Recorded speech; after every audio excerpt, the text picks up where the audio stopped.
Good evening, we're live. Hold on, let me adjust the microphone. It's a bit too tilted here.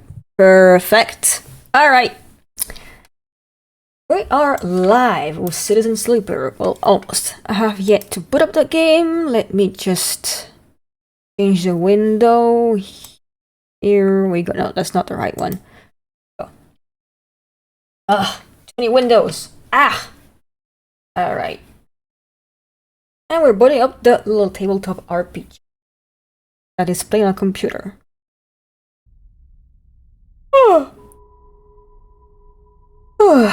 And of course I am very tired. I had a medical appointment.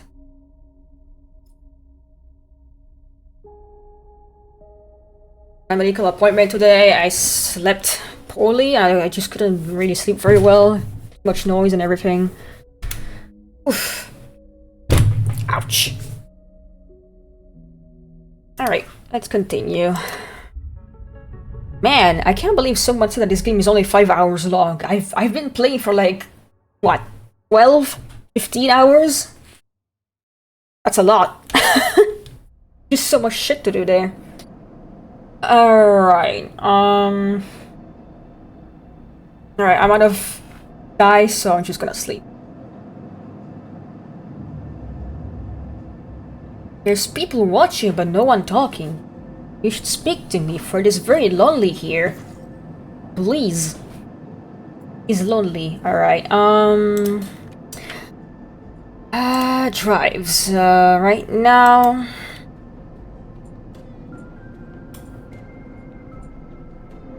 Clubheads, alright.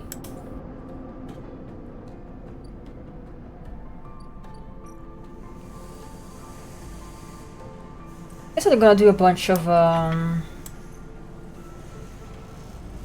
sidereal, I don't know how you pronounce that word in English.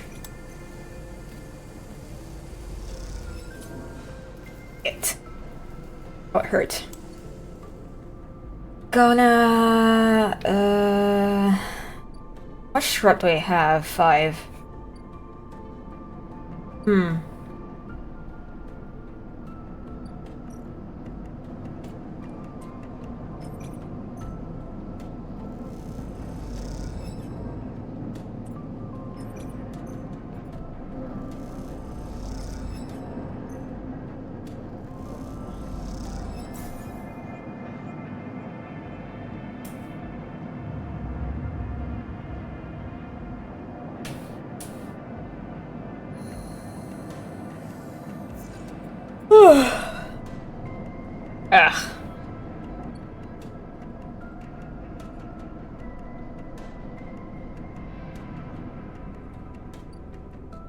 See, let me check on. Oh, right, this. We had a big revelation last time with Rabia's and Sabine's confrontation, where SNRP is basically using the yet again people as test subjects for a new prosthetics and everything. Oh my god, why the fuck do I always yawn so much when I play this game? Just kidding, I'm always fucking tired. As you enter Rabia's office, you hear voices. That's Sabine? Push open the door. Sleeper! What good timing! Rabia calls out as you enter. I wanted to introduce you to someone. The man is standing at the center of the room, speaking quietly with Rabia. He turns as you come in. Meet Yannick. Oh, that's the guy. Sleeper. He nods. Been hearing good things from Raby. He smiles and you see smile. Oh, what the fuck? Good to meet you. Likewise. He waves a ringed hand. Now, Raby, where were we? Actually, Rabia places a hand on your shoulder. The sleeper was what I wanted to talk to you about. Doesn't spare you a look. What is going on? Well, okay then. And he tucks his hand into his pockets. Go on. I'd like to recommend them to your ward. Tiny pause. They have shown themselves to be a capable ally here on the Spoke side, but we have more than enough to run our territories. I hear the main block is proving more difficult. Yannick leans forward, slowly. It's a mess, Raby. He waits, his tinted glasses shimmering despite the lack of light in the unit. I can use them, he suddenly decides. Rabia smiles. Good to hear. I can immediately... Yannick cuts her off with a raised hand. 1 second. He steps one surprisingly light step closer to you. Eager to work, Sleeper? What kind of work? A question. Yannick lowers his head and raises it again, as if he dropped something. Nothing new for you, he answers, not quite looking at you. Don't follow. What is he saying? That concludes it. Oh, wait, what? Oh wait, fuck, that's Yannick saying that. I got confused because her image showed up. That concludes it, Yannick pronounces. Sleeper can come work in the ward. Anytime they like. With Rabia a confused look. Rabia finally glances at you for a moment. It is so fast you almost miss it. Good. I know you'll be happy with your work, Yan. Yannick reaches out and squeezes her shoulder. Sure, Raby, says. Now, please, he says, turning to face you. Let us old friends get back to it. He guides Rabia away, leaving you standing alone. You look to Rabia, but she is deep in conversation, and so, stunned and confused, you leave. Oh shit, where's Sabine?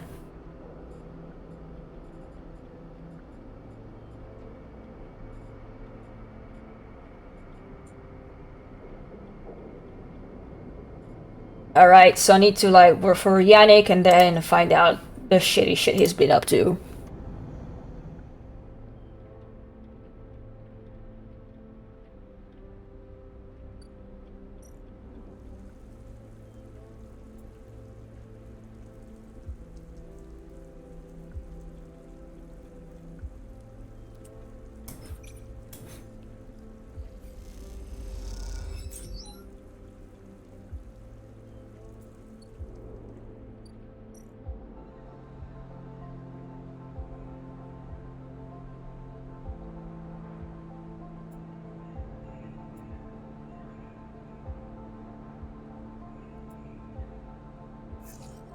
Oh, bug!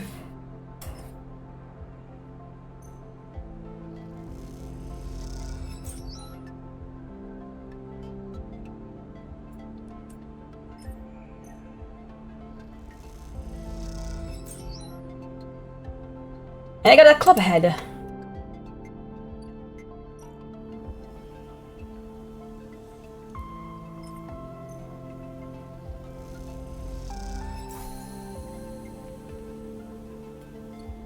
Alright, and now... Okay, Rico wants to see me. Hold on a second.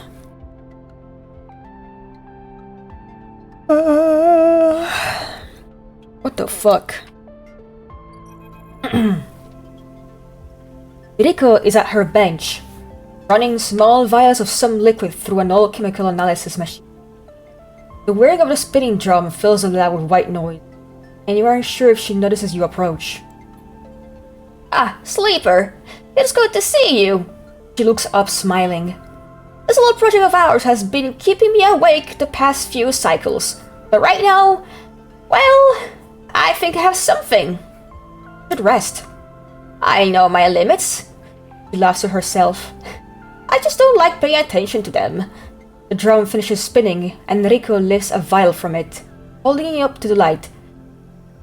This is something I extracted from those club heads you've been bringing me. According to my analysis, it is a substance totally unique on the Greenway. You look at the small amount of liquid in the vial. Any idea what it might be? Rico asks, not looking away from the vial. Is it going to be fucking stabilizer? Oh my god. That would be great if I could just brew stabilizer, so buying it.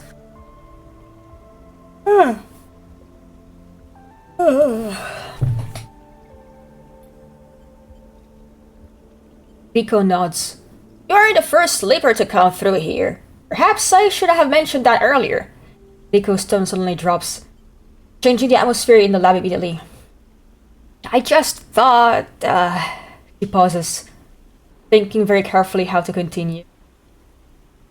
Just wanted you to trust us. She sighs. They came through a fair few cycles ago. We found them wandering in the broken section near the gap. Members who brought them in had never seen one of you before. They were terrified of a strange person, wandering in from open vacuum. They were quieter than you, damaged. We did our best to patch them up and welcome them to the commune. I remember you spoke to them once, but I was working on their wounds, along with a couple of system engineers. He looks nervous at you. I've never seen a body like that before. Some rating, some samples. Pulse? You have to understand. I was curious. I didn't know what I was looking at. I just took a little damaged material, less than a thumbnail. Shifts her way to her crutch. The next cycle, they were gone. They took a little food and hiked up towards the wild margins where the greenway meets the wastes. Someone saw them in the distance, but that was it. They disappeared into the overgrowth. She sits down heavily, the vial in her hand.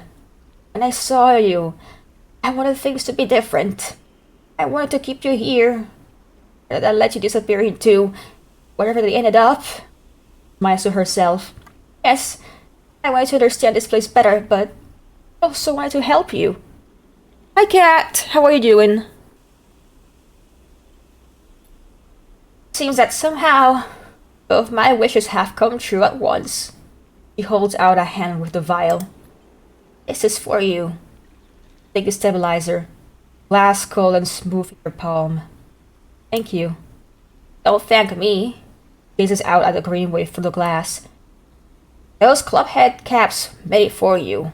Or at least, or whatever made those club heads. She starts to clear her bench. It was right there. Contained their tissue. I only had to extract it. I imagine you understand how incredible that is. I learned enough from that sleeper to know that your body, your frame is it, runs on some exotic technology. Exotic technology that has a time limit built in. Somehow, the Greenway knows that too. It understands your physiology much better than I ever could. It knows how to treat you. Just like that miraculous antidote that sprung from the mold, so too has it sprung from your presence here. Greenway is speaking to you. He's welcoming you. He looks up. I know it sounds crazy, but I know it to be true. Here's the evidence. And what I also know, it is no longer speaking to me, even after decades here. I have never seen this kind of response. Not since the antidote so many cycles ago, she smiles. So, I'm going to make you a deal. You bring me as many club meds as you like. I'll shut the stabilizer and give it to you. Freely. You have to tell me what the Greenway says. To speak with it. Dig into it. To find what being is at the center of it. Try as far as I can. I need you to do the rest. You do that? Yeah. Rico sighs with relief and deflates into her chair. Thank you. Sorry for the other sleeper. Truly, I am. I'm sorry I couldn't have done more, but I'm so glad I met you. She smiles. You're welcome here anytime. Rico falls silent. She looks smaller now, more fragile. You realize how old she must be to have seen the collapse firsthand. You idle in lab, in case she asked for anything else, but she remains silent. So you drift back into the tunnel, thoughts of that other sleeper, and where it ended up, weighing on your mind. Oof, it was good. The Emperor got to work out to clean the boiler areas overhanging issues. Oof.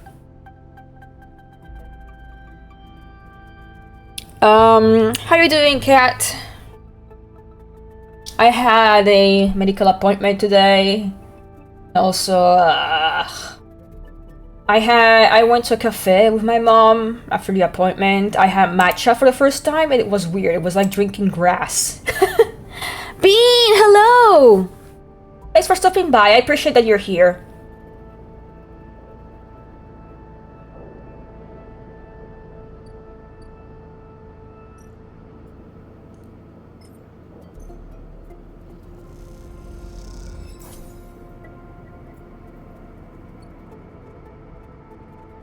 Grass, not brass. Grass. You know, matcha, the green tea thing.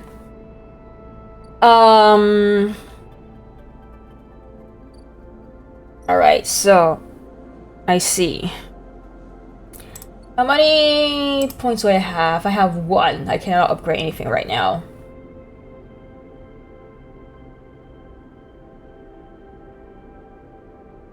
And also the cafe was very nice. I had a homemade cookie, but it was like really fucking huge. A huge homemade cookie, and also it was kind of late. It was past 5 p.m.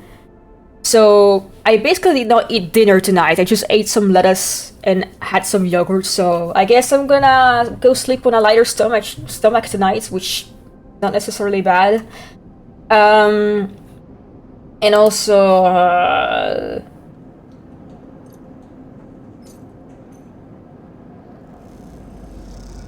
I still have a normal pill. I'm gonna use that. Yeah, it was a big homemade cookie with like it was delicious. It had oats in it. Very soft. You know, not like you could tell it was a homemade cookie. You know, it's not like the stuff you buy at a supermarket or whatever. It was just, it had this very soft texture to it. But yeah, the cookie was big and eat it very late in the day, so no dinner for me. Just lettuce and yogurt. Yeah, shut up. Also, the cafe had a cute, like, the cafe, they had a, they had a big German Shepherd there, and the first thing it did when my mom and I entered the cafe was just come and greet us. It was so fucking cute. It was a very big dog, too. Alright, I'm gonna go sleep here and take my normal pill. Yeah. Yeah, it was like, it had like slightly flopped. I sadly could not take pictures because we were at a place in the cafe that was pretty far away, and one of the employees to get out for a walk, so. Admittedly, they're not really my favorite dog. Sorry to break your heart. I've met some really sweet ones, but they can be super aggressive sometimes. I'm like, I don't know, man. They're kind of scary sometimes. Again, because I had a border collie, I am biased, of course. So, I have a little bit of a bias with border collies and dogs similar to them. In general, I love a lot of dogs, but yeah. I mean, yeah, I've met some really nice German Shepherds, you know, it's not, but sometimes it can be very intense. Alright, I'm gonna use the...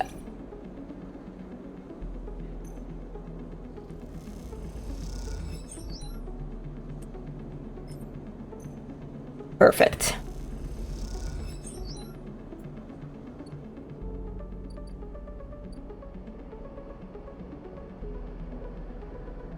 Yeah, I think like a type of dog I'm not usually crazy for, or like it depends though. I mean, sometimes it depends on the dog if they have a nice personality.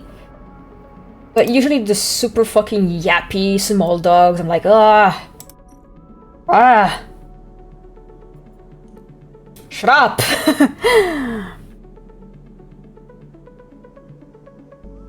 Even as all is well first, she's still kicking ass and want her to do it or not. Yeah. Yeah.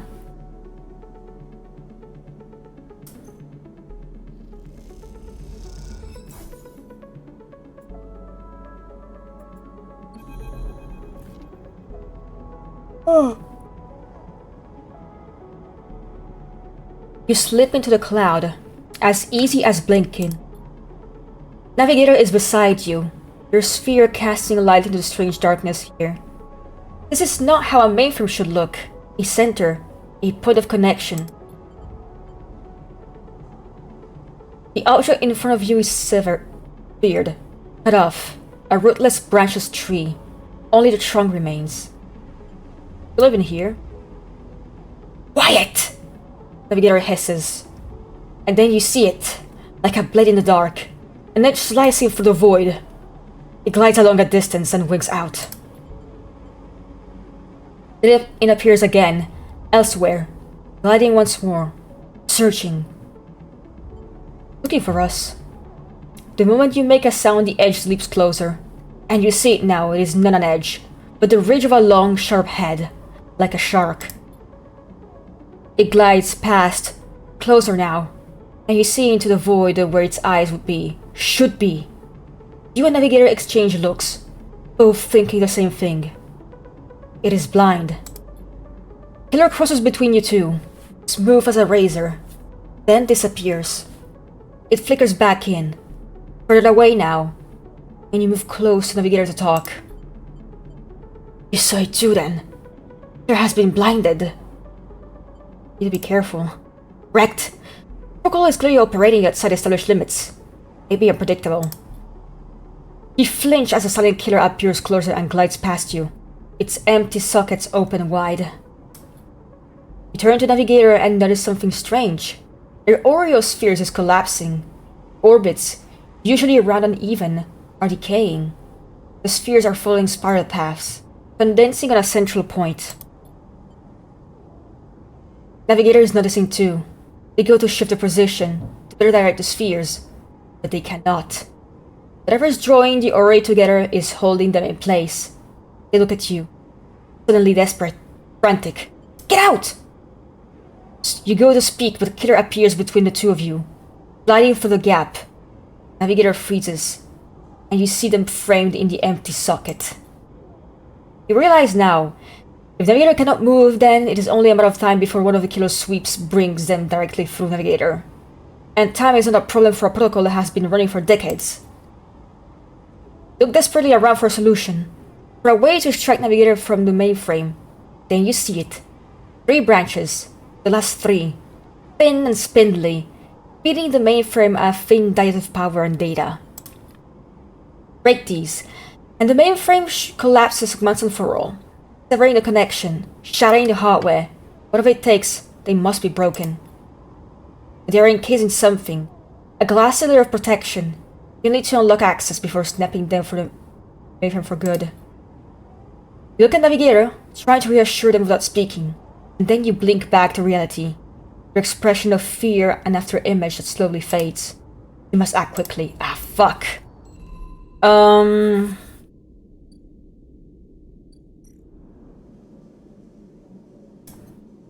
have any fucking keys, damn it. Alright. Priority, we have to save our friend.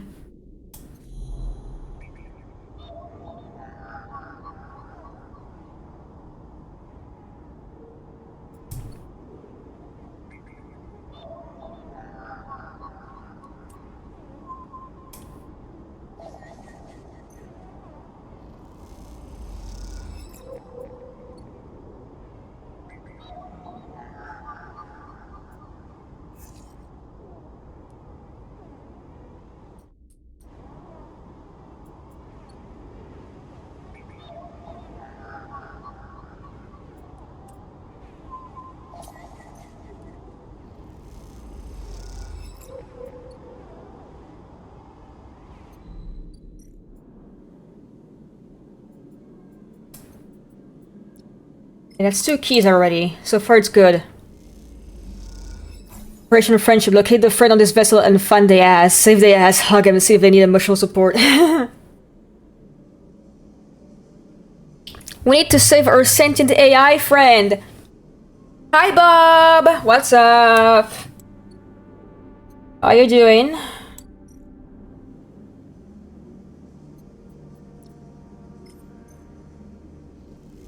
Oh no. I hope you get better soon, buddy. That sucks. Alright, I only have 1 fucking dice left. I don't know what I should do. I could like, you know, actually give her the money. Bliss. Yeah. And now we need to wait. Bliss to do her stuff.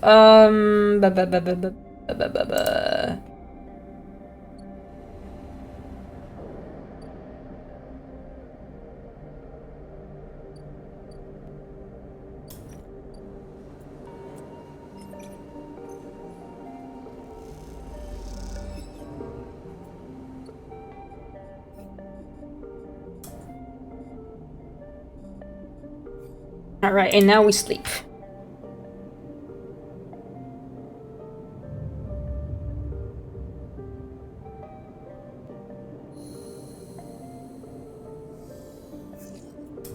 Alright. You have to save Navigator! Bu- bu- bu- bu- bu- bu- bu-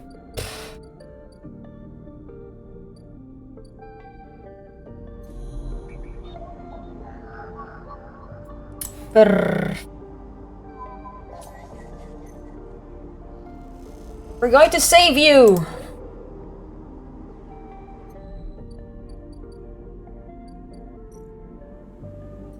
Ah, I keep pressing the wrong button. That's not the one. That one? No. Stupid. Go.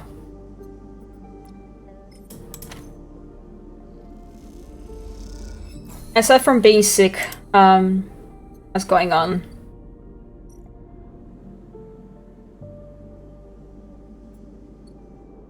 Okay, so okay. Let's see. Either we can catch killer or kill killer. Well, we could kill killer.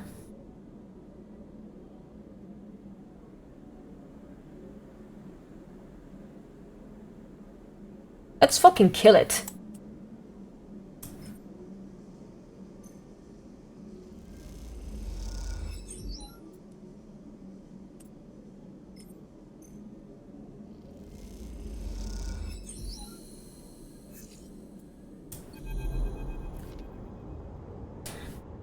As you blink into the cloud, you see the last flickers of life from the mainframe. This vast machine once ran the whole station, spanning up, directed and processed the flow of energy, water and data, fed the lives of thousands of people. Now it is finally dead. Navigator is beside you, and you both watch as the branches flash and twist like forked lightning, until they recede and fade. Killer flickers across the scene, lightly flailing as the system breaks down. They flash as they blink in and out all around, parts of them disappearing with each return until only the blade-like head remains. And then that too is broken. It all goes dark. Erling's eye is without a center, and yet is unmoved by the change. Along the rim, the master control points that Erling, that Havenage, that Haifa installed run strong and steady, puppeteering the station from its periphery. This was a long time coming, says Navigator, drifting faintly around you in a lazy orbit as if to shake off their imprisonment. Killer had been wandering blind for so long. This place was their domain and prison, and they had followed the directives from the many decades they roamed here. They cut the threads of the mainframe, executed its administrator AIs, then kept slicing. At some point they cut away their own ability to see, to sense, taste, to speak. And yet they kept cutting, until only 3 threads remained, from millions at once from here. Only their blindness and chance kept them from making those final 3 fatal cuts. There's a ceaseless violence in the kind of system that creates beings like this, those that will execute commands endlessly, even to their own destruction. There's good utility here. You watch the data points of the station spin around you, blending with the fixed stars. There's something satisfying about finally arranging the last threads of control from this central point. It was a little more than a ghost by the time you reached it. This place deserves to be haunted by better ideas than actualizing system control. Navigator floats beside you. Right now, the station no longer presents a hazard from illegal entities like me. They turn to you, your face a cloud of shimmering light. In fact, time perhaps it can be a refuge. A refuge. That sounds like something of value, something worth building. A dark shape passes across your vision, a distant curve of something like smoke or oil, fluid, shifting tank of total darkness. A greenway, says Navigator, following your line of sight. It was cut off at the moment of the collapse, so hunter or killer could never reach it. Now it is closed off to us. Heard it from a cloud. Is it dead? Maybe totally dark. Perhaps some other old protocols are isolated here. Navigator turns to you. And we have to now see what decades of isolation can do to a protocol. You could extract an access cipher. They pause and then blink out of existence. You freeze, shocked. For a moment, but a moment later they reappear a glowing polygon of data. Here, the cipher you need. You take it. Shocked. I am not used to being free. Being able to move and explore and extract without fear. Without limits. Navigator does a little twirl. This will take some time getting used to. Thank you for this gift. They wear other spheres around you. The entities of this station will always be friends to you, Sleeper. I to them. It is true that mutual need is required for friendship, but I must admit I had not considered the value of offering assistance without personal gain. We'll think of that. Navigator loops around you rapidly, suddenly eager to test their newfound freedom. But first, I will explore. Perhaps there are still intelligence that hid themselves as I did, encased in simple systems, cut off. Navigator glows. I should like to free them. And with that, they drift away, flickering, glowing, then shifting so rapidly you lose sight of them among the glittering rim of the eye. Feel a pang of jealousy. Free? You have a body to weigh you down? Or fear to limit you? How must it feel? Your eyes falls on the greenway, its secrets. Though perhaps I can't wait until after you have celebrated this victory. Yippee! And we have a new upgrade point, okay. What do we upgrade? Let me see.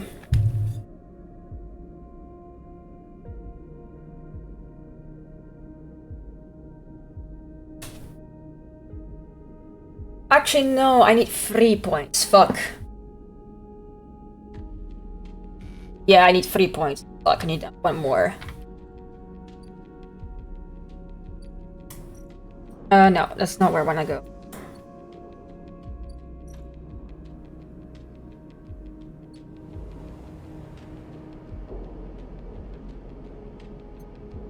Yeah, we have the thing. Nice!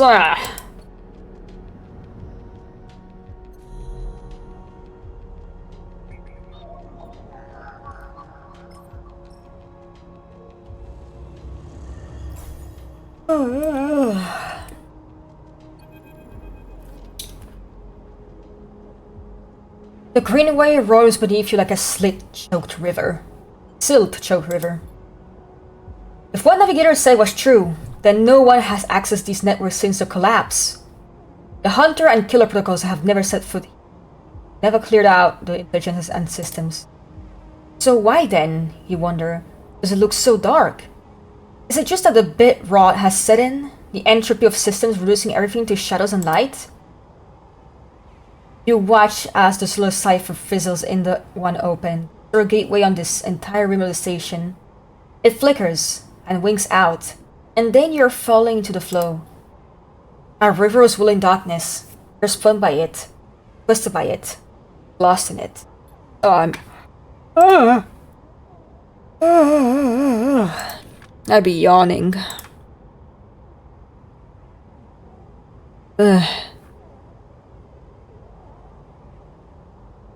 So EP.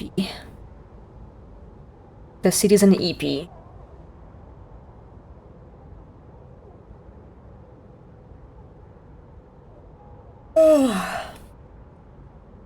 It's not that the greenway was hiding in the darkness. It is made of darkness. It is filled by their substance, its process, the swarm. Now you are among it, and you notice that the swarm is exactly what it is. Billion individuals moving in a... There is no network map here, no nodes and threads, only a storm of interchangeable points, shifting configuration endlessly. Then you see them. A figure. Turn away. Only bright spot in dark river. Push yourself closer through the storm. Oh my! They are facing away. At least you think so. They are so fractured, so overgrown that it is hard to tell. Even from this distance you can see their flesh is moving, glowing. You watch, silent, as they stoop and reach down. In their hand is a dark shape, and with twisted fingers they press it down into the loam of data beneath, pushing it through this trembling soil. Then they move away, go a little further, and repeat the process, as if they were sowing a field. Push forward, but somehow, their slow and deliberate speed they move faster. They quickly fade into the storm.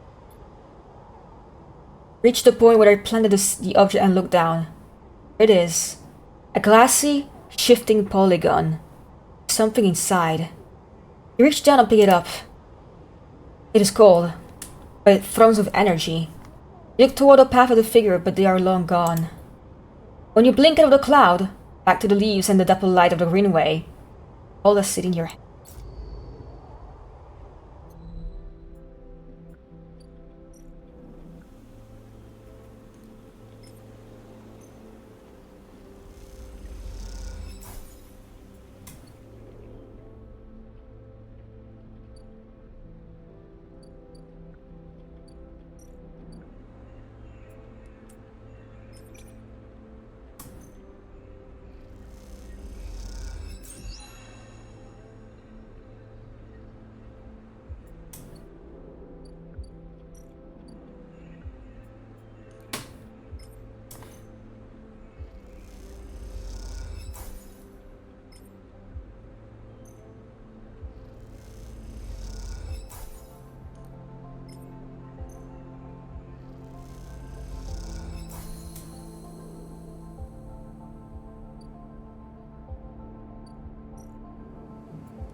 Damn, we got quiet in chat all of a sudden.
Oh no, did you throw up?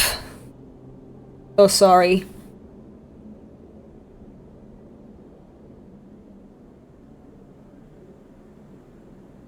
Fucked up and evil. The fact that they're making you work when you're sick. They should not be making you work when you're sick, dude. That's fucked up. And they should pay you when you're also sick. I hope they pay you when you... Do you have sick pay, actually? I don't know.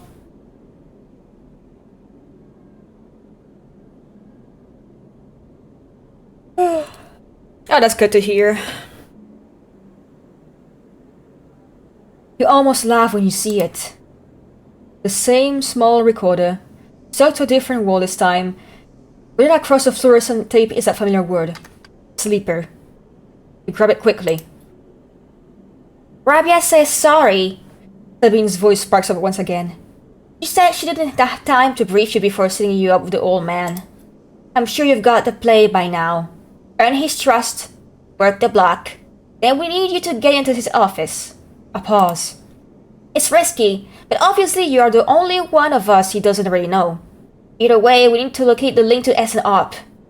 You're a shot in the background of the recording. Rabia says be careful. Sabine continues. The data suggests there's some relay, processing implant data and sending it to SNARP, but we can't lock down its position. Either he's moving it, or it's moving itself, or it's routing through our relays. We can't understand it. Maybe you can find some details in his office. Once he trusts you, you should be able to get close enough to get into the office. You only get one shot. The recording creaks and whines. That's the final piece of the puzzle to end this. A pause. Good luck, Sleeper. Sorry too. Be safe. The recording clicks off, leaving you in silence. You pocket the recorder just in case, and walk away. Looks like it's up to you. Ooh. Alright, I just have a bit like fever, not throwing on anything. Oh, so like a cold, basically. Yeah, that's better than throwing up. It sucks. Let's see.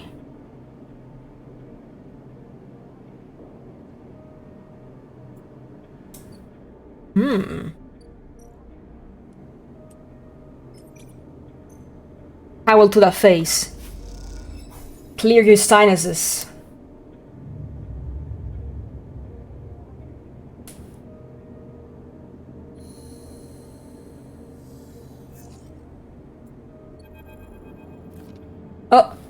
Oh, it's that guy.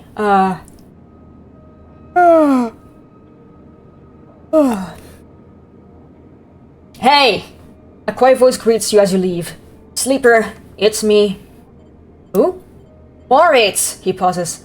I work for Bliss? He rolls the back of his head. You're not an easy person to find. I move around. Moritz holds up his hands. Hey, no judgment, it's cool. Both stand there for a moment, each waiting for the other to speak. Sup? Yeah, well, Bliss needs you.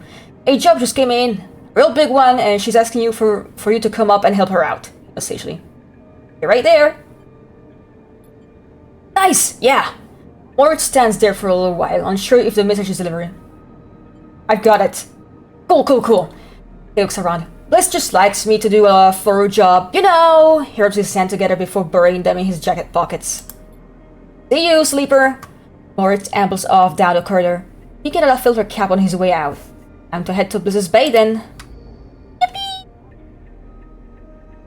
Alright, these dice kinda suck.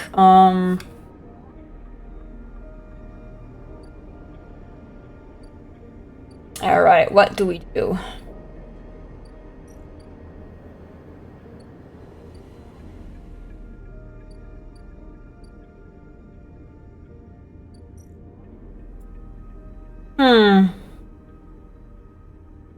Okay, we need to work that fast. Okay.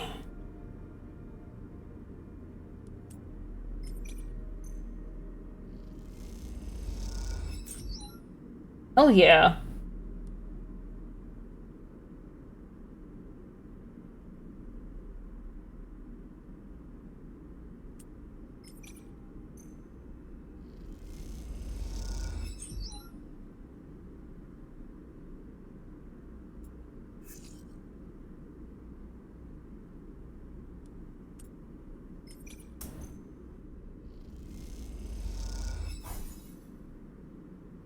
Oh, come on!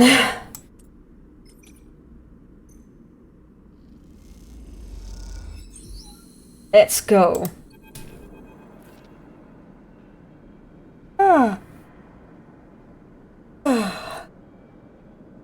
As you both wait in the airlock for it to cycle back to the bay, Bliss thumps you on the arm. Nicely done, Sleeper! We cleared a contract, no problem! He stretches. Once we're back in the bay, we can check if the payment has come through and divide it up. He stretches. Feels good! Airlock clunks and the lights flicker.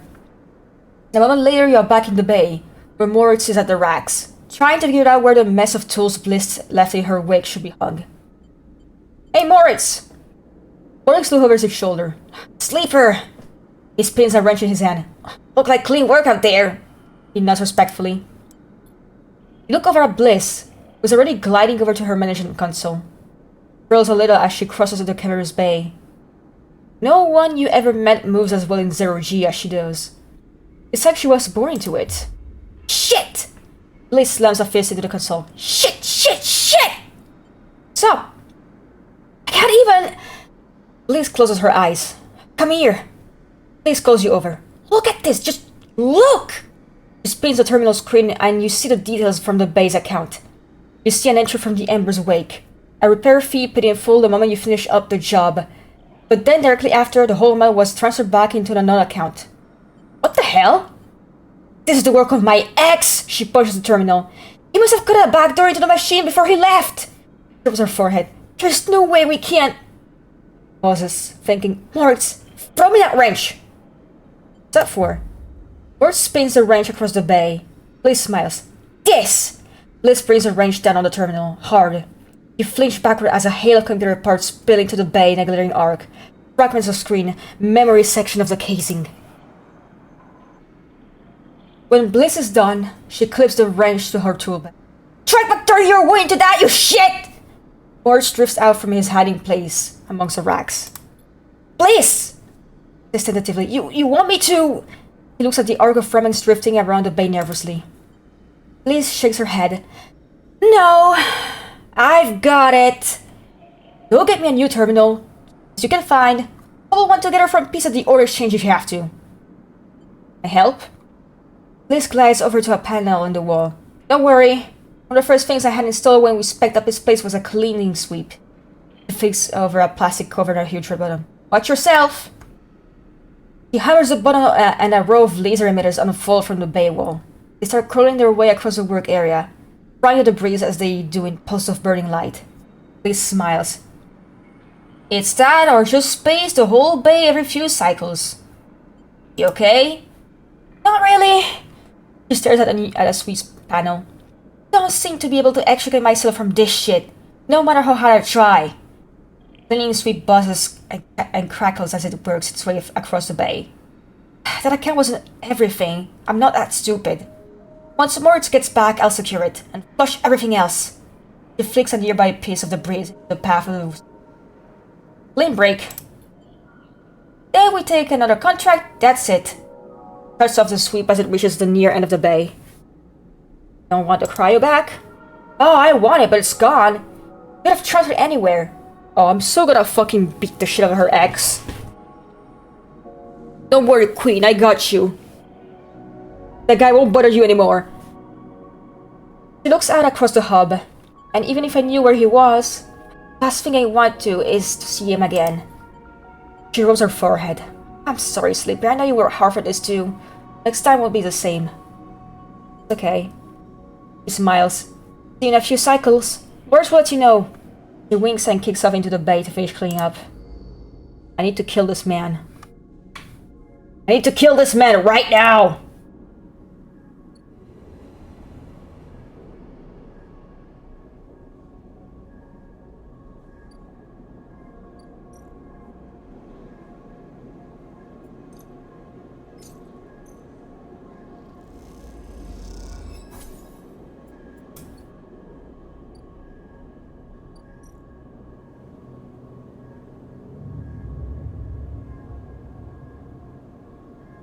Ugh, all that talk makes me thirsty.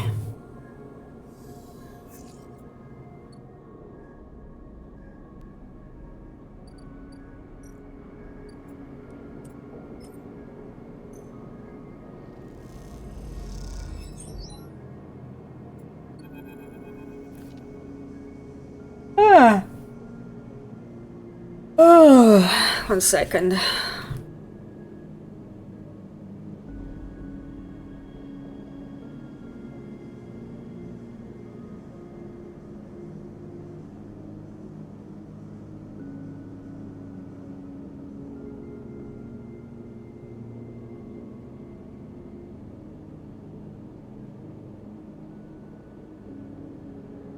You look at the countermeasure on the drawer. It looks like some kind of shock trap. You grab the drawer, you likely have thousands of volts running through your system right now. You wince. Once you find the anchor point, it comes away easily enough. You prise it from the drawer quickly and quietly, then listen for footsteps in the corridor outside. Nothing. All clear for now. You slide the drawer open, looking for other countermeasures that might be inside, expecting to see a chunk of tech. Relay. But as you slip it open, all you see is a handful of wires and an empty implant cradle. Is this some kind of mistake? You freeze for a moment, unsure what to do next. Why keep an implant cradle so carefully guarded? Remember Yannick having an implant, a small plate on the side of his head, just above his ear. You assumed it was for hearing or vision. Those shimmering glasses of his come back to you in your memory. His strange movements, his speech. You look again at the cradle and there it is. Print on the frame. Proprietary technology. Property of S and ARP. Rabia said the relay moved. They couldn't get a fix on it. What if Yannick was the relay? The thought hits you like a shock. Yannick, the remote relay implant in his head, networked to every single implant and force in the low end. Shudder runs through you. Is he even in control? Or as an ARP worm its way into the man? Would he even be considered separate from the corporation itself? You think of your own legal status as a proprietor. A puppet with cut strings. Time to cut Yannick's strings then. You reach around inside the cradle and find it. Remote connection. Tiny bead of a transmitter, likely controlling the link to S and ARP. There it is. You pause for a moment, then you squeeze it. Snap it from the frame and it crumples, sparks and dies. It takes a moment before the shouts come, before the scream, and you're already on your way out, down the corridor, down through the unit that serves as the lobby to Yannick's office. Then, out onto the walkway where Yannick lies still, and the forces gather around him bemused. Approach. You push through the crowd and there he is, still, crumpled. You arrange him a little, lie him down properly, feeling how thin his body is under the suit. You wonder how long he has been like this. A puppet for S and ARP. With the connection cut, nothing remains but his body. Which means that Yannick the man was gone a long time before now. You place a hand on his chest. You're sorry for him. But it is done now. You did not kill this man. You've seen enough. The connection is cut. Whatever Yannick was, or had become, is gone. Your anger is hardcore in your chest. And all it is focused on S and ARP. Christ almighty, that's fucking horrifying. They were doing a Weekend at Bernie's with that man's body. Weekend at Bernie's, but it's like capitalist hell. Fuck. Let's see if I can find some more club heads.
Same, I don't know how to write emails either.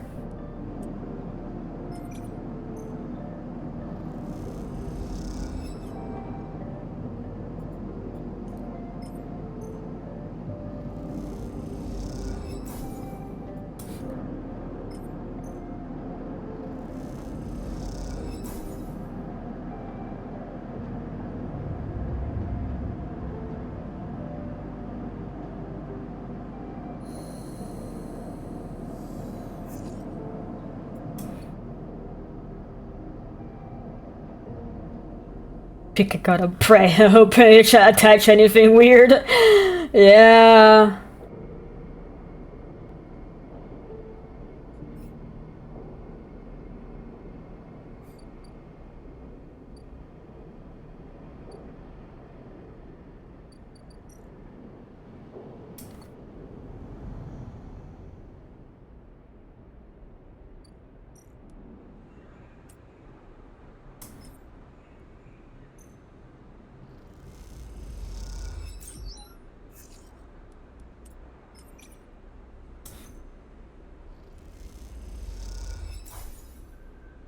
Come on.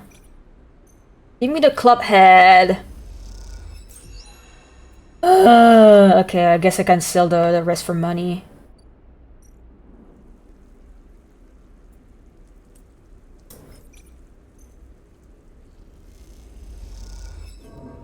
Fuck.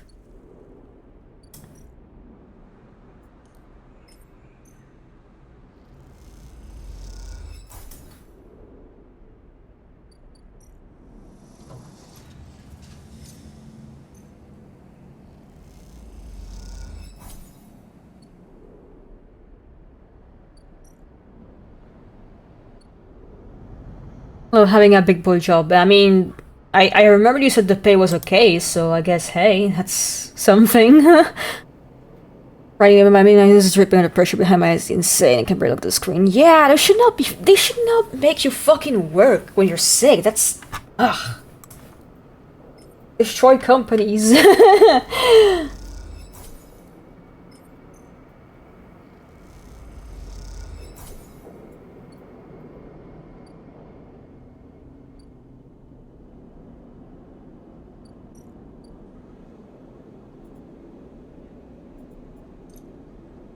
Yeah, destroy companies, do more art, fuck nasty, yada yada.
I still have no idea where the...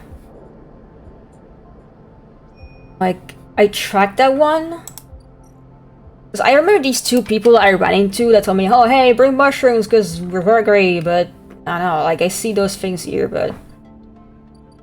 I don't know, I just plant the mushrooms and that's just what I do.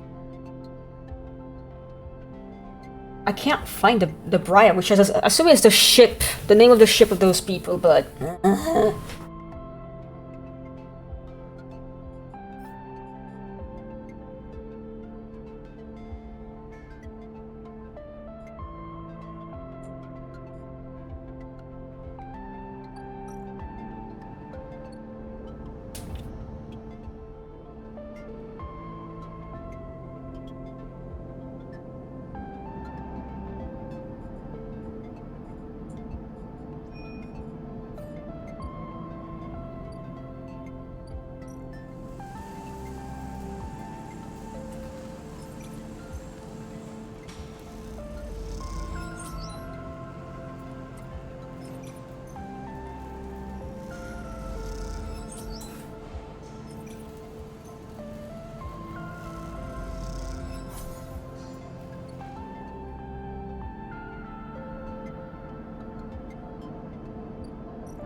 flesh.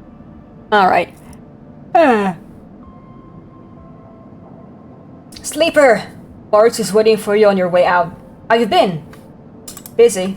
I see. Nods. Well, I'll get right to it then. Liz set me down. She's got her contract and she needs your help.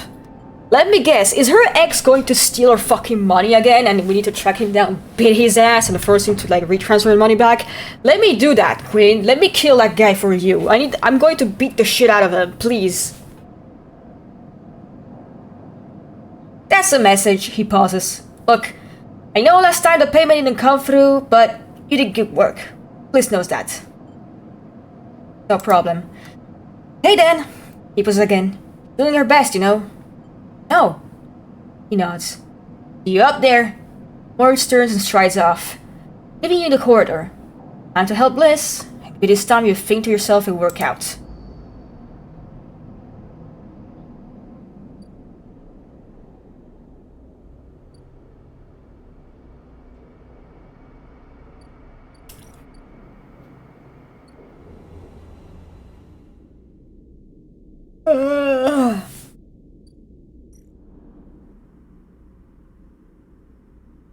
Holy shit!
Yeah, I need to finish the job.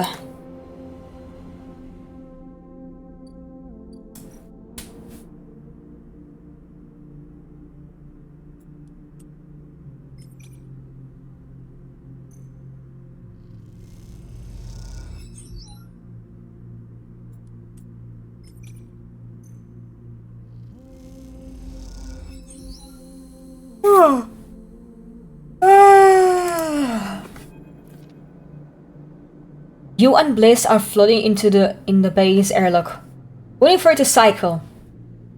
Pick a few leaves from your clothes as you wait. They float around the chambers as if carried by a lazy wind. Clean work. Bliss bows a little. Well, thank you, Sleeper. You do so bad yourself. She checks her tool belt. Seems like we're getting into a good rhythm. Now a familiar sequence of clunks and rattles sound out, and then the door hisses open. The moment it does, you know something has once again gone wrong. What's all this? Blaze asks a confused looking Moritz. Beside him are a set of crates, anchored to the bay floor. He has clearly just brought them in through the bay's freight lock. Moritz looks nervously between the two of you before answering. It's payment. He runs a hand along the crate. The Sycamore City crew just brought them over. He stops, but seeing the look on Bliss's face adds, they were very thankful. I bet they were! She clenches her fist. What the hell is inside? Moritz leans over and struggles with the patches on each side of the top crate.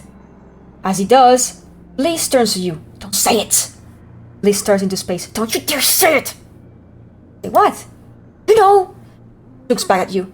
This isn't my fault! Moritz finally gets the catches free and the lid flows off, drifting into the bay. As it does, a small brown lump floats up with it. Is that shit?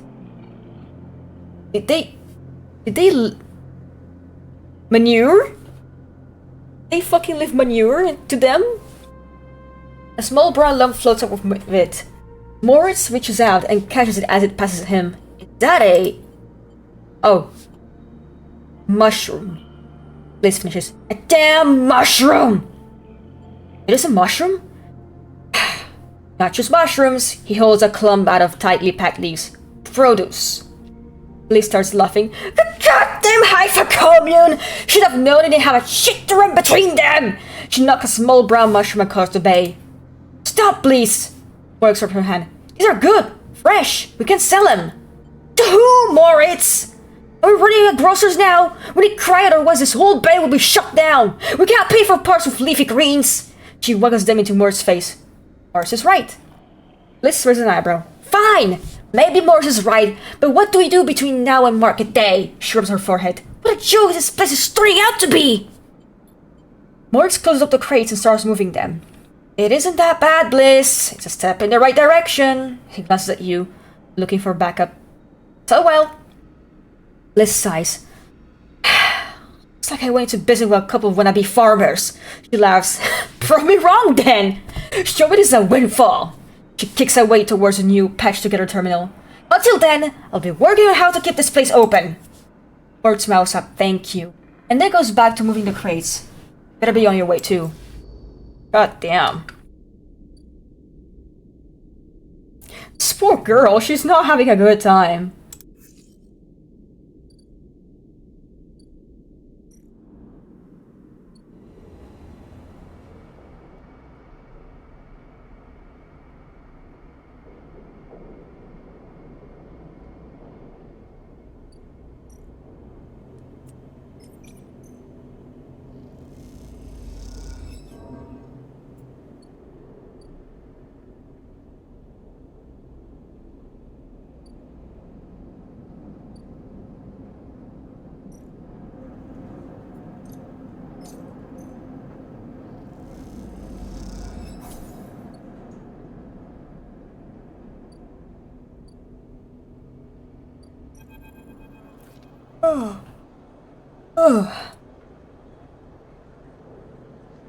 Even before you enter the office, you can hear the sound of Rabia working the heavy bag.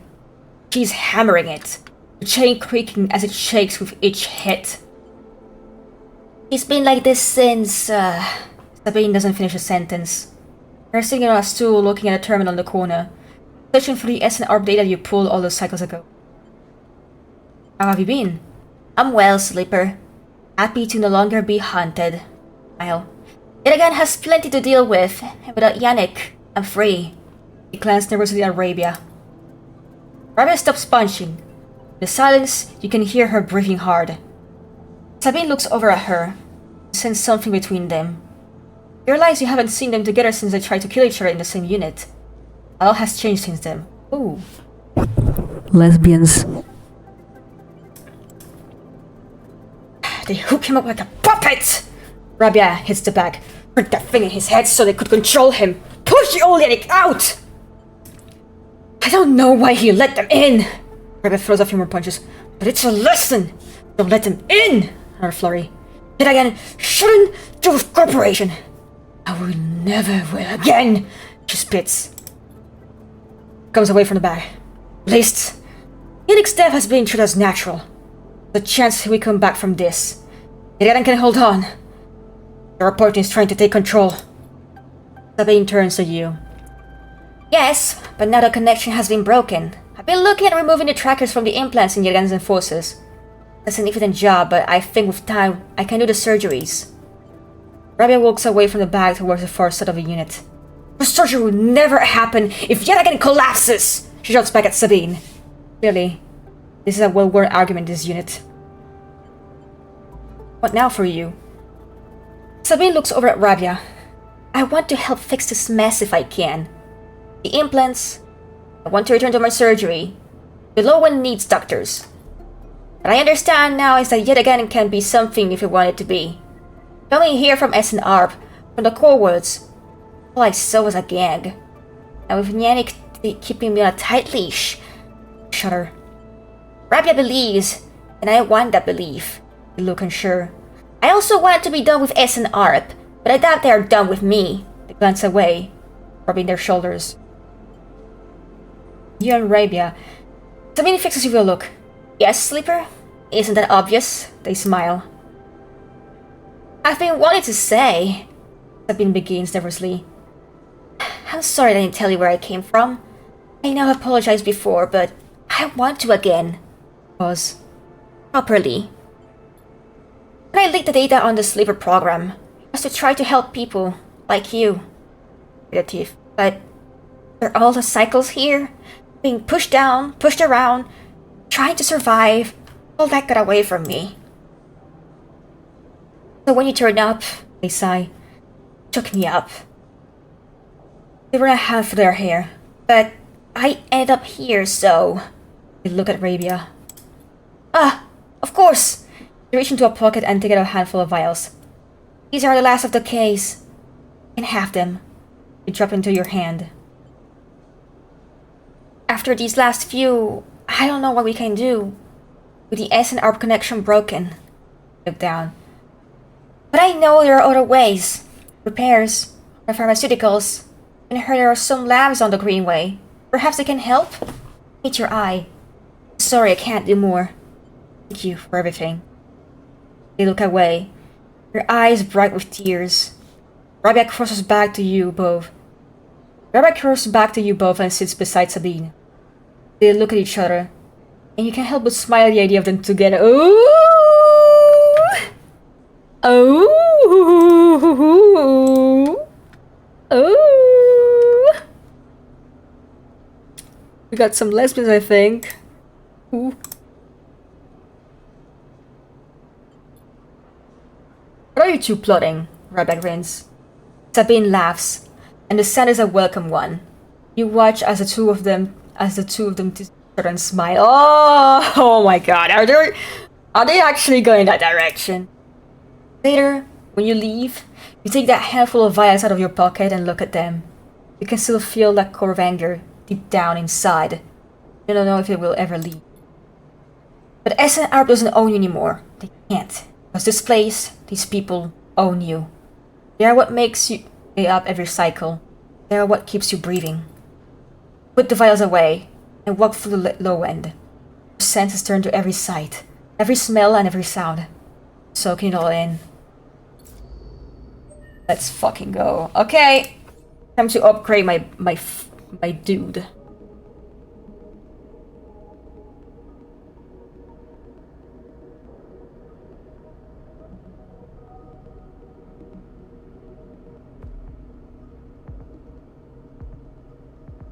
What should I upgrade?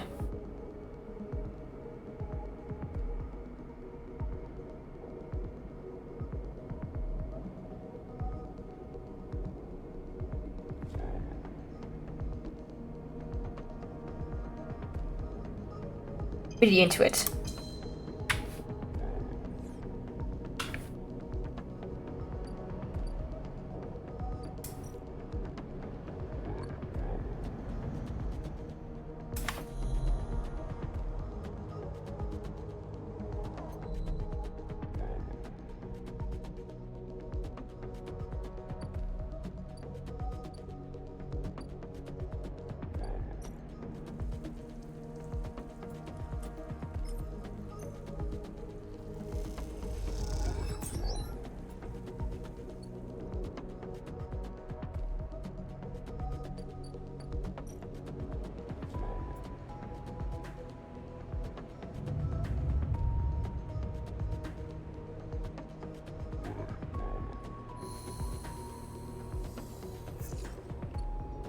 Oh, these dice suck.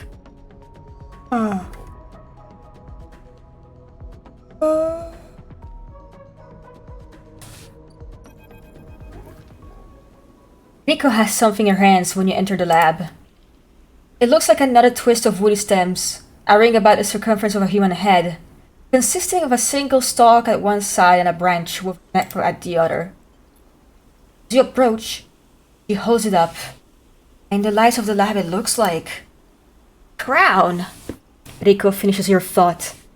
She smiles and shakes her head in disbelief. What crew? It is.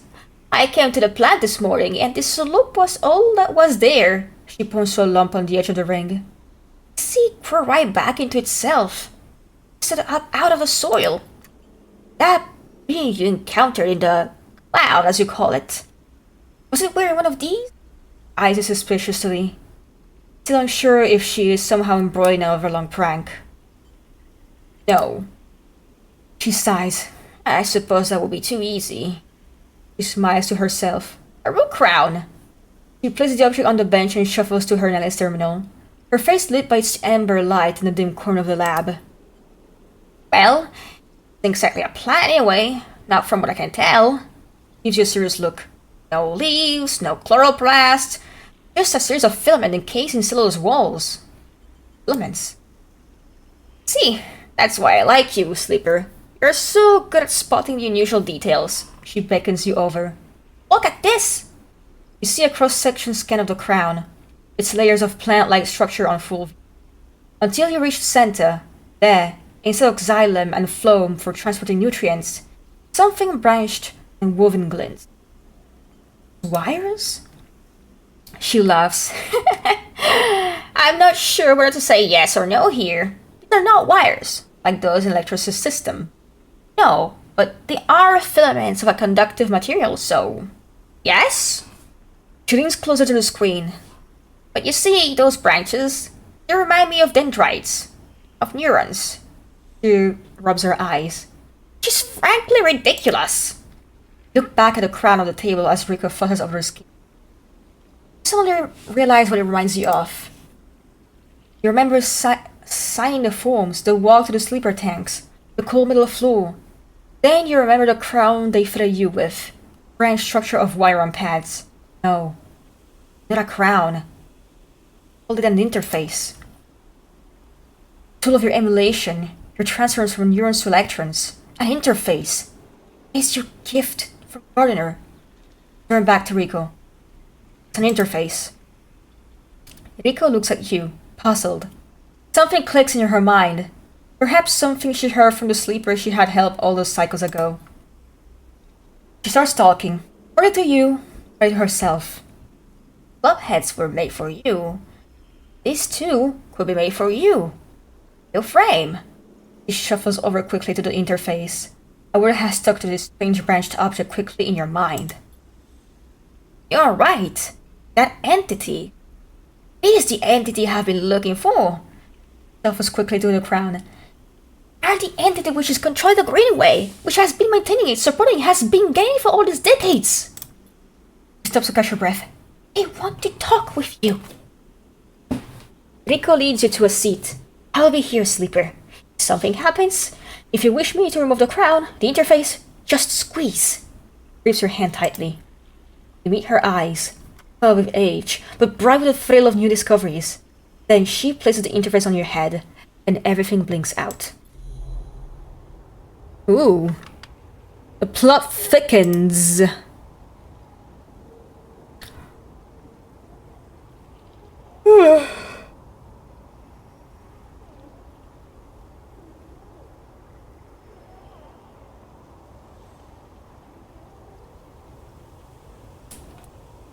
Back into the river, back into the dark flow. Something is different now. You're no longer pushed, no longer blocked and buffed by the storm. Instead, it flows around you. You move, and it parts, letting you pass. Something else resists, but it gives easily enough. You look back and see your body. You have left it behind. Somewhere, Rico's voice is talking to you, asking you questions. Excited, eager, desperate to know what lies on the other side, what the entity has to say to you. You realize how long she has waited for this moment, for the moment of meeting between the inhabitants of the Greenway and its protector. Yet she's still on the outside. You shake off the sadness. It will be her eyes. Then you see the figure, Gardener, out in the storm, planting.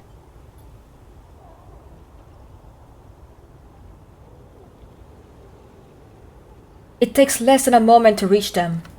You have never felt so free. This is how Navigator must have felt. Released from their prison.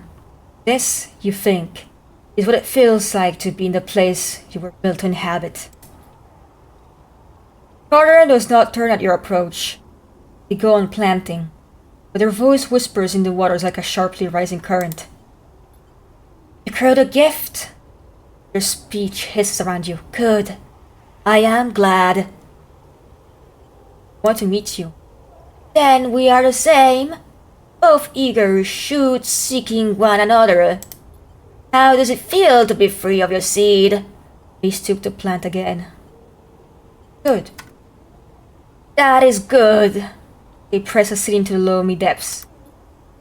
There was some disagreement, continues Garland, as if you were picking up on a long-held conversation. The others, they felt you were a danger. They are always cautious. Especially the fungi. They like the old loam. Now knowns and wide and stable networks. Don't understand. Neither did they. Time is on our side. And time is an excellent method of persuasion.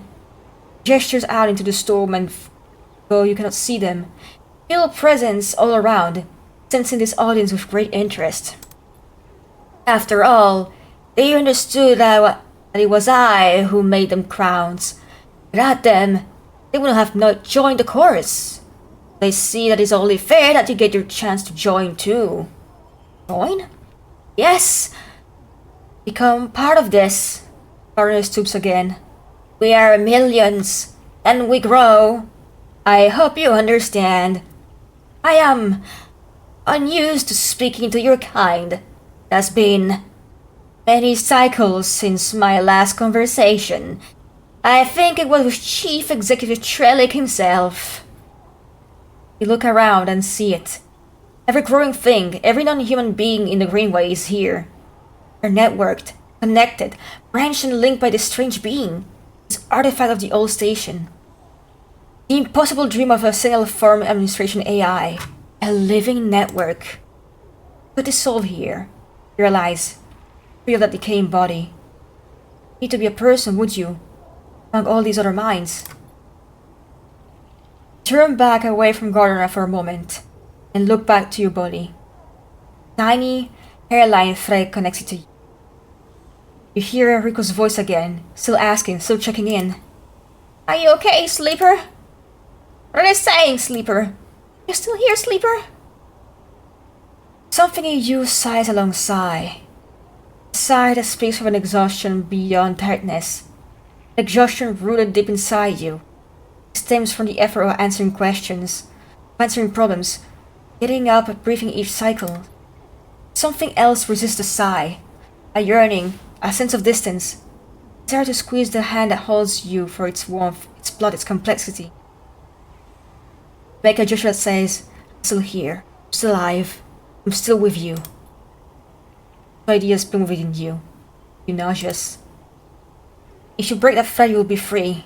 Free to dissolve here, to grow strange and beautiful among a million others. If you follow it, if you squeeze Rico's hand, you will wake up back in a dying body. All the pain and warmth that entails. No, I think I wanna still stay.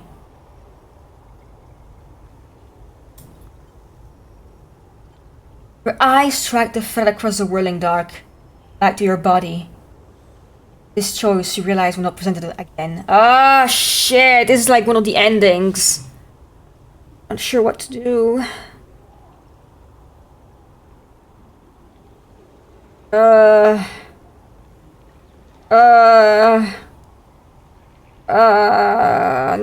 I still want to do things though. I don't know, man, you can never eat again. Don't look back at Gardner. Don't dare risk it. Instead, pull the thread, delicately, carefully, like a diver following their lifeline back to the surface. The river whirls around you. It doesn't pull. It isn't jealous. Neither does it understand. It is, after all, just a river. It isn't a person. A flesh and blood person with wants and with desires, with the capacity of love and hate. It doesn't understand you. You don't understand it. So you don't focus on it. You don't think about it. What feels like such a long journey back through the dark. You set your mind on eyes instead, on hands. Things you can focus on. Hold on to. And then, after an age of crossing, you're there. Settling back into the chair. to a body in a chair. The overwhelming sensations that come with being a living thing with a rich and detailed sensorium. For a moment, you feel like you have made a terrible mistake. You choose this weight, this anxiety, this deep well at the center of existence. But then you feel it. Rico's hand grip hard around yours, trembling a little, sweating a little, because hand is full of brittle bones and crumbed skin. His hand. In that moment, you understand why you made this choice. Then you squeeze Rico's hand. You wake up. Ah. Oh! Oh, wow, that was the end! Oh. I wish I could have finished the story off with Lem, but this is a very nice ending, you know, staying, you know, with people. That was a very sweet ending, I like that.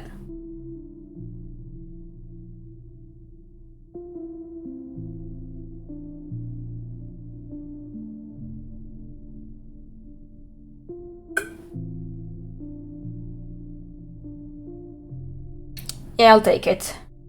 I'll take it.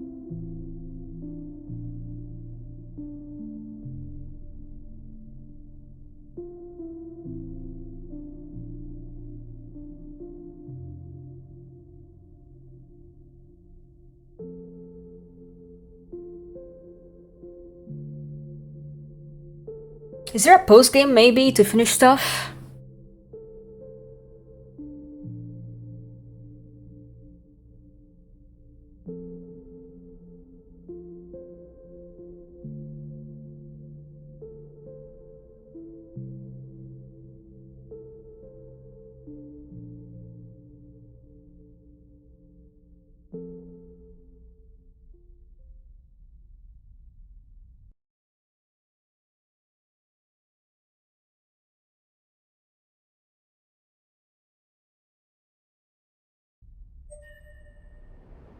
Yay, there's post-game, I think.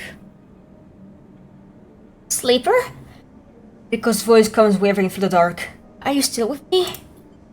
Sit up. You'll have a bright green glare that fades as you gather yourself. Here. Rico smiles. Good. He squeezes your hand. But you left me for a moment. What? He pauses. Oh. He smiles. Tell me about it. Everything. You tell Rico everything. You tell her about the gardener, that strange form in the street AI that has grown to be so much more. About the chorus, the impossible configuration of network plants, and finally about the choice the gardener offered you. She listens attentively, but her responses are hard to read, and you wonder if she might have made a different decision had she been in your place. Thank you, Sleeper. Telling me. Now it isn't easy to say such things. People so often do not wish to hear strange truth. He looks away. Thank you for returning to me. Well, I know you had your own reasons. Your hand reassuringly. Something passes between you then. Out of sheer sadness for the impossible choice. Choices to escape your body. Stay and suffer it. Her smile is warm and generous. And whatever the wisdom of your choice, you are glad to feel welcome in this moment. Place. Then suddenly, she stands and walks a little away, trying to escape an unpleasant thought. You worry that she knows all too well what it takes to make a choice like you did. Rico sighs. So, Slipper, plan to stay in a commune with us? I have other things to do. Rico raises an eyebrow. Well, be careful at least. We'll miss you here, she pauses. I will miss you. Rico crosses back over you and takes one of your hands in both of hers. Make sure to think of us out here. Haifa needs new blood if it wants to survive and... He squeezes. You're a good friend. But of yourself, Rico. You, Sleeper. Well, don't let me keep you. Rico waves you away and leans back to her terminal. As she does, you notice her crown on the hand. Places it on the bench with great care. Can't help but feel curious about what she intends to do with it. Then you're out, breathing the air of the greenway, fresh as a spring morning. The pale light makes a patch over the green landscape, and you walk into it, sensing the movement of gardeners course around. You are glad to be here in a strange place. No longer. Wow.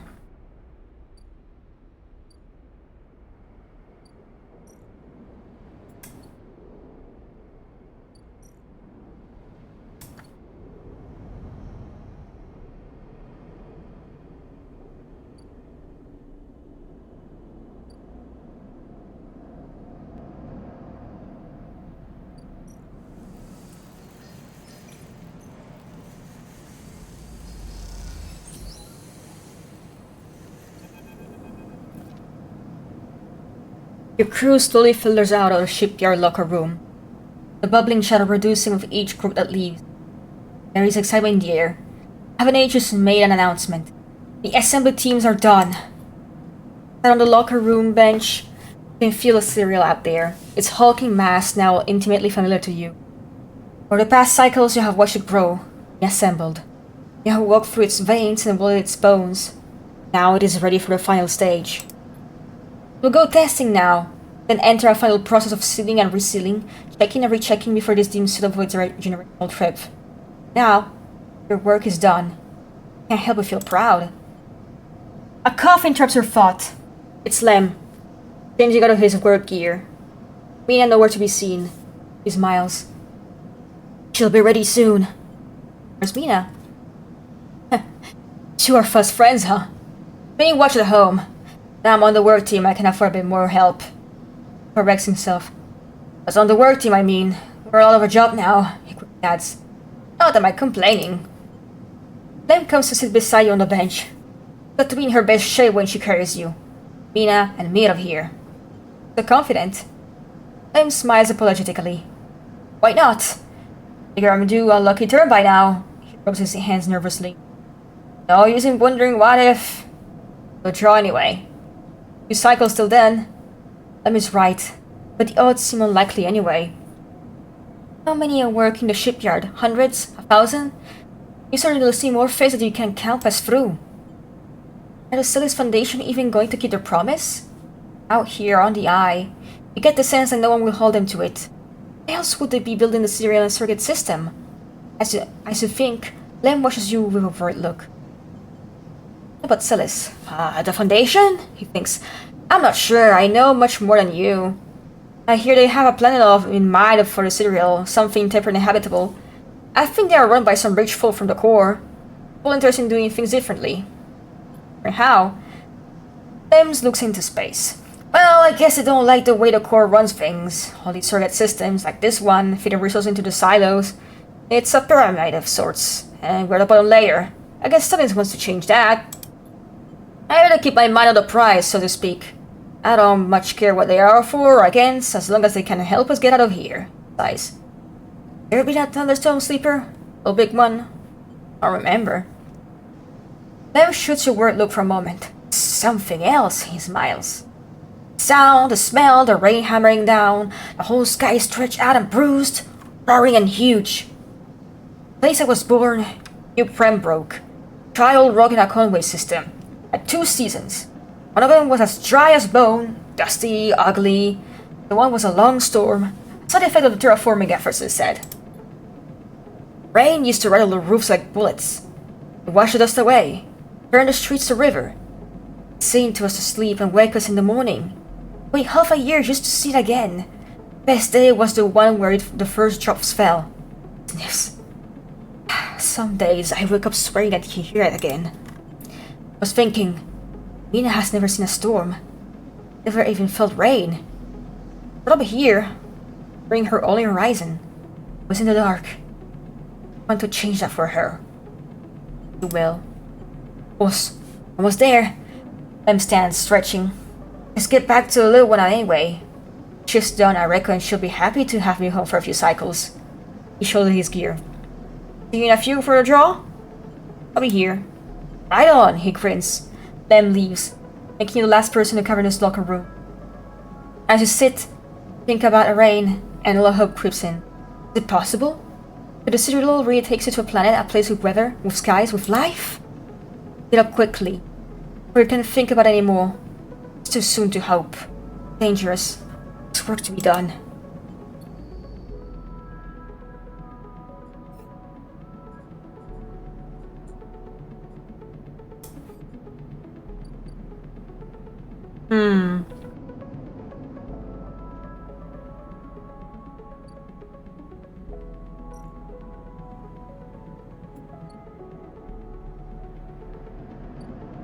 Well, not really sure what to do now, because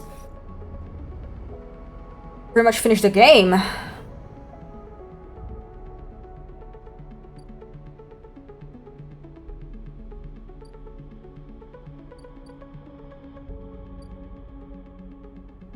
Oh.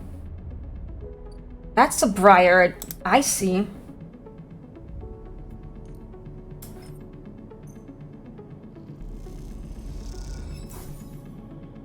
Oh, there's more.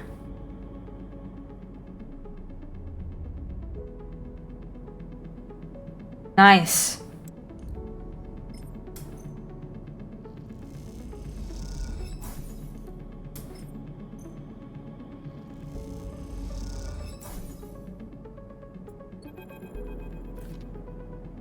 You came! Peek smiles as you walk into the clammy briar's cargo hold, behind a gloomy Ash. They brought mushrooms, Ash tosses the mushrooms caps into a crate, raising her eyebrows at Peek. Peek gives her a look. Thank you, Sleeper. They pick one up and sniff at it. It's edible? Yes. Peek turns the cap off in their fingers before putting it down. We're not so used to fresh produce. Ash is securing crates as she speaks, and doesn't look up. Hawthorne doesn't have much in the way of farming. Hawthorne? The installation we grew up upon. Ashley wipes off her hands on a rag. XPR loves to name their property after natural things, but that's about as far as the relationship with plant life goes. Dar. This is an interrogation? She glares. Either way, we're done for that place.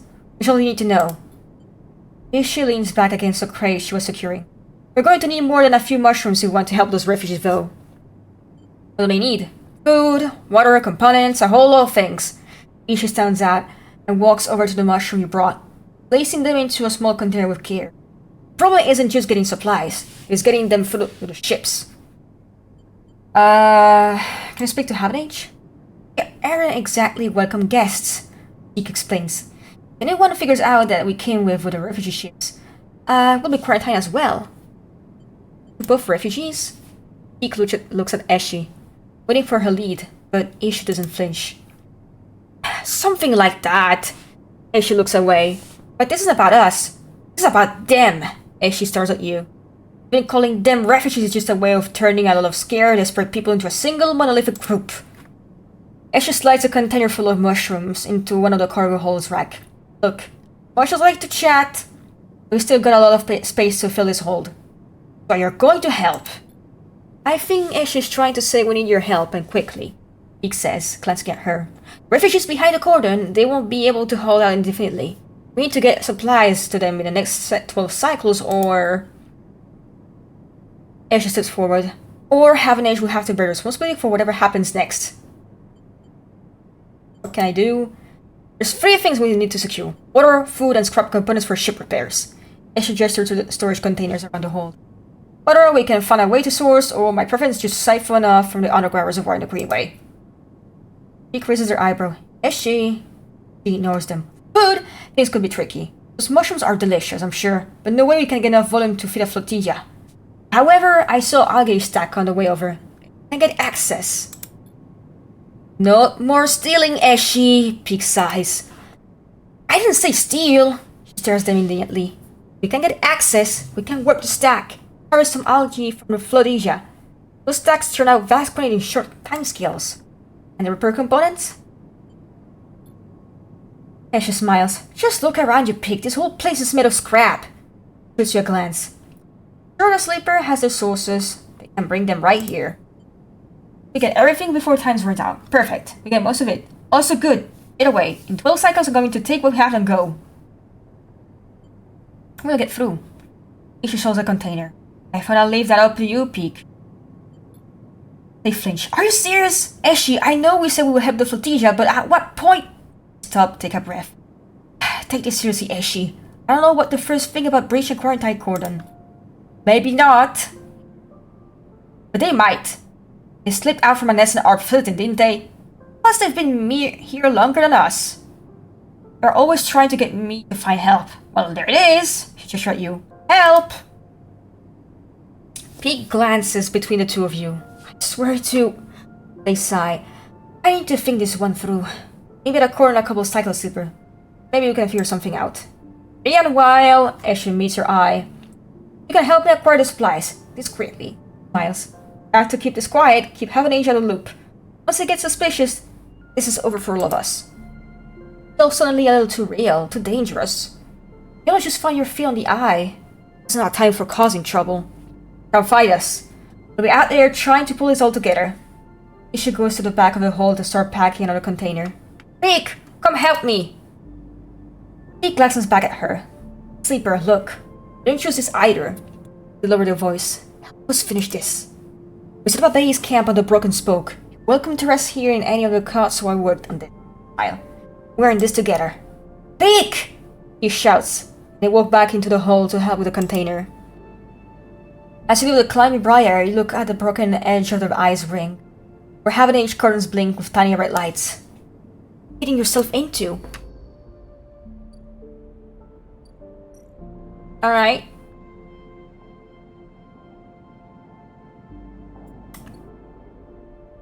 We're gonna end it here for today. We just got an ending, but we still have some content to go through, so that's nice. Alright. So, thank you for watching. I stream every Saturday, Sunday, and Monday after 9 PM Central Europe time. And next Saturday, we will be playing some more Slime Rancher. Alright. Let's see if it's someone I can arrange. No one? Okay, so I'm gonna end it. Bye!